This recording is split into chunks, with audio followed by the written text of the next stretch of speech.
आपल्या परिसरातील राजकीय, क्राईम व सामाजिक अपडेट जाणून घेण्यासाठी पाहत रहा स्टार वन न्यूज वर्तमान। मोठे यश मिळवायचे असेल तर स्वप्ने मोठी बघा आणि या प्रवासामध्ये गरज असते योग्य मार्गदर्शनाची। आपल्या पाल्याच्या JEE, नीट, MHT, CETच्या उत्तम तयारीसाठी योग्य दिशा मिळते ती फक्त कुंडल रोड येथील आदर्श शैक्षणिक संकुल मधल्या अपेक्स अकॅडमी येथेच। येथे कोट्याचे अनुभवी प्राध्यापक, शांत, सुरक्षित, निसर्गरम्य कॅम्पस, मुला मुलींसाठी स्वतंत्र हॉस्टेल व मेस, डिजिटल क्लासरूम, प्रत्येक गावातून बस सुविधा आहे आणि विशेष म्हणजे 26 पर्यंत ऍडमिशन घेतल्यास फी मध्ये 50% सूट। म्हणूनच आपल्या पाल्याचा प्रवेश निश्चित करा। खानापूर तालुक्यात ऊसतोड मजूर पुरवठ्याच्या व्यवहारातून फसवणुकीचा प्रकार समोर आला आहे।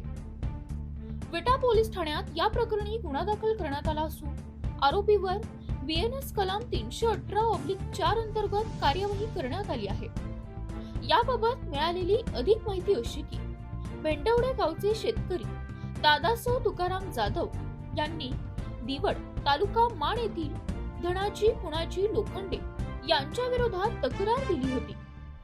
ऊसतोड मजूर पुरवण्यासाठी आरोपीने तब्बल 6,26,500 रुपये घेतले होते।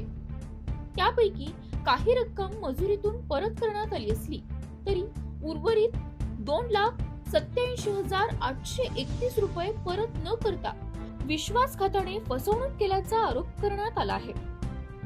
या तक्रारीची चौकशी विटा पोलिसांकडून करण्यात आली होती। त्यानंतर उपविभागीय पोलीस अधिकारी विटा यांनी गुन्हा दाखल करण्यास मंजुरी दिल्यानंतर संबंधित आरोपी विरोधात गुन्हा दाखल करण्यात आला आहे। या प्रकरणाचा पुढील तपास पोलीस उपनिरीक्षक कांबळे यांच्या मार्गदर्शनाखाली सुरू आहे। प्रतिनिधी प्रीती गायकवाड। अशा बातम्या पाहण्यासाठी आमच्या चॅनेलला लाईक, शेअर, सबस्क्राईब करा।